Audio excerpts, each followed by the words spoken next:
गुजरात की टीम ने एक बार फिर से आईपीएल फाइनल्स में अपनी जगह बना ली है। जो भी बॉलर बॉलिंग कराने के लिए आया, आवादे बॉल कर धो डाला। गिल और सुदर्शन की जोड़ी ने सारी आरआर बॉलिंग लाइनअप को डेसिमेट कर दिया। और सबसे ज्यादा बुरा तो वैभव के लिए लगता है, जिसने सारा अपना दिल जान दे दिया इस टीम को, लेकिन इनके टीममेट्स ने इनका बिल्कुल भी साथ नहीं दिया।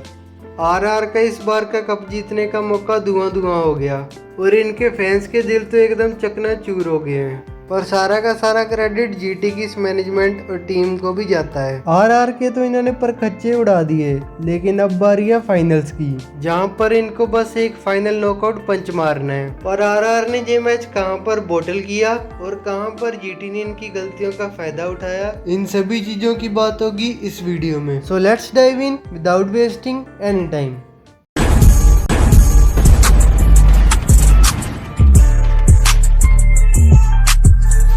आरआर की टीम टॉस जीतकर बैटिंग लेने का फैसला करती है, जो कि बहुत ज़्यादा एक्सपेक्टेड भी था, और वो सेम लाइनअप के साथ उतरते हैं। शुभमन गिल कहते हैं कि वो भी पहले बैटिंग ही करना चाहते थे और इनकी टीम में एक मच एक्सपेक्टेड चेंज भी होता है। कुलवंत खिजरोलिया की जगह पर साई किशोर की वापसी हो जाती है। जीटी के bowlers as expected power play में शॉर्ट बॉल का यूज़ करते हैं और इस ट्रैप का शिकार जायसवाल बनते हैं, जो कि फिर से एक बार डिसअपॉइंट ही करते हैं और सिराज की शॉर्ट बॉल पर डीप स्क्वायर लेग पर आउट हो जाते हैं।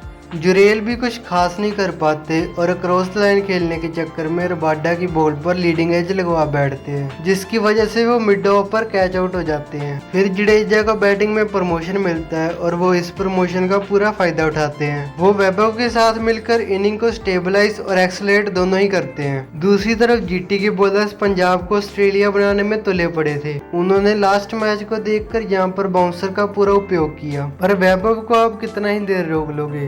तीसरे ओवर में सिराज को 21 रन आते हैं, जहां पर 3 चौके लगते हैं और सिराज बाउंसर कराते कराते ज्यादा एक्साइटेड हो जाते हैं और एक वाइड का पंजा भी दे देते हैं।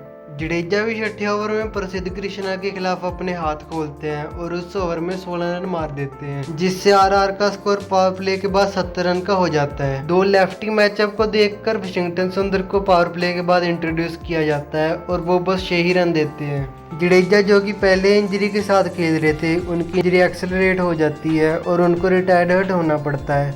रियान पराग तो आते ही राशिद खान को टारगेट कर देते हैं और पहले ही ओवर में 16 रन मार देते हैं, लेकिन वो भी थोड़ा जल्दी ही आउट हो जाते हैं।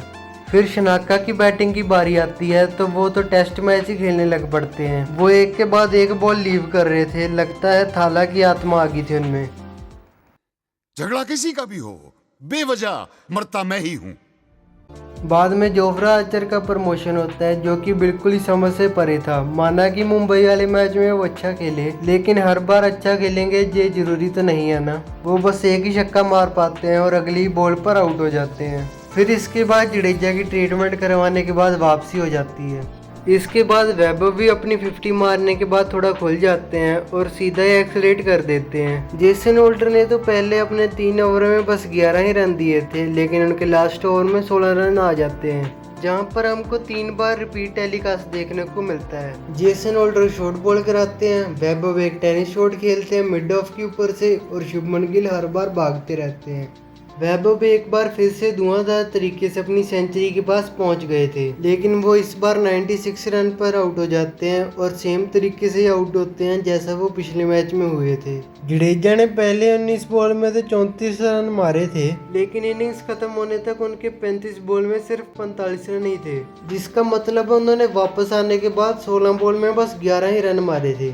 फिर आरआर की फिनिशिंग की सारी जिम्मेदारी डोनोवन फेरेरा निभाते हैं, जो कि आरआर को एक मच नीडेड फिनिश देते हैं और राशिद खान के लास्ट ओवर में 29 रन मार देते हैं। जहां पर जीटी मैनेजमेंट और शुभमन गिल से एक बड़ी गलती होती है, क्योंकि जहां तो उनको साई किशोर की जगह एक फास्ट बॉलर खिला लेना चाहिए था, जहां फिर वाशिंगटन सुंदर के ओवर का पहले ही इस्तेमाल कर लेना चाहिए था। आरआर की तरफ से इम्पैक्ट प्लेयर में लॉर्ड देशपांडे की एंट्री होती है और इस बार सुशांत मिश्रा को मौका नहीं मिलता। जीटी की तो पहले ओवर से ही धमाकेदार शुरुआत हो जाती है, क्योंकि आर्चर के पहले ही ओवर में 19 रन आ जाते हैं। फिर आरआर अपने चौक करने वाले मोड में आ जाती है और फ्रीबीज बांटती रहती है। अगर जीटी ने एक पंजा दिया था तो तो आरआर की तरफ से बर्गर ने एक पंजा दे दिया। अगर साई ने वैभव का कैच छोड़ा था तो डोनोवन फेरेरा सेम तरीके से साई का कैच भी छोड़ देते हैं। मतलब एकदम दिवाली के रिटर्न गिफ्ट्स बांट रहे थे। पावर प्ले के बाद जीटी का स्कोर 69 रन हो जाता है without the loss of any wicket. Gill और साई सुदर्शन की जोड़ी आरआर के बॉलर्स को बिल्कुल भी सेटल नहीं होने देती।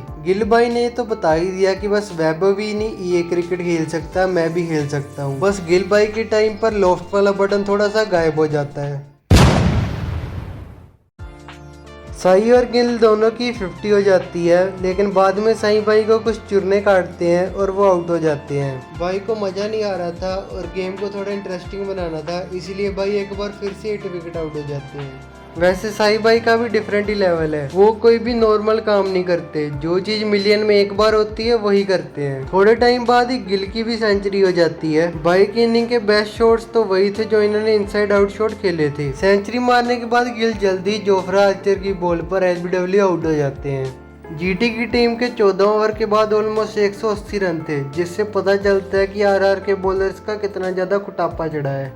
शुरू में तो इन्होंने बाउंसर डालने की ट्राई की, लेकिन बाद में इनके सारे प्लान बिखरे बिखरे ही लगे। 2 विकेट गिरने के बाद थोड़े थोड़े कमबैक के चांसेस तो बने थे, लेकिन टाइम के साथ साथ वो भी धुंधले होते गए। वाशिंगटन सुंदर आके छोटा सा कैमियो खेलते हैं, लेकिन वो बर्गर के एक शॉर्ट स्लोअर बॉल पर आउट हो जाते हैं। बटलर एक तरफ टिके रहते हैं और दूसरी तरफ राहुल तिवतिया एक फिनिशिंग टच देते हैं। इसी के साथ ही गुजरात 7 विकेट के साथ फाइनल्स में पहुंच जाता है। मिडिल ओवर्स में राजस्थान की टीम को चोक करना जीटी के लिए एक बड़ा प्लस पॉइंट रहा, जिससे वो एक बड़े टारगेट तक नहीं पहुंच पाए और बाद में इनकी सॉलिड ओपनिंग दिखी, जिससे मैच एक तरफा हो गया।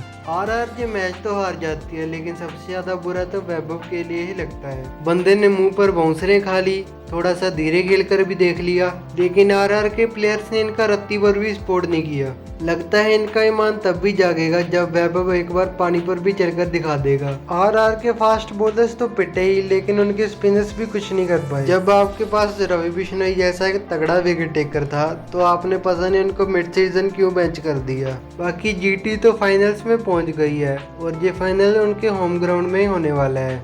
और अगर आप आरसीबी और जीटी का प्रीव्यू वीडियो देखना चाहते हो तो कमेंट करके जरूर से बता देना, क्योंकि मेरी आरआर और जीटी वाली ऑलमोस्ट सारी प्रेडिक्शन सही हुई थी। और अगर एक बार फिर से प्रेडिक्शंस करने का मौका मिले तो मज़ा ही आ जाएगा। और अगर वो टूर्नामेंट का फाइनल हो तो स्टेक्स तो और भी हाई हो जाते हैं, क्योंकि इस बार फिर से किंग और प्रिंस की फाइट देखने को मिलेगी।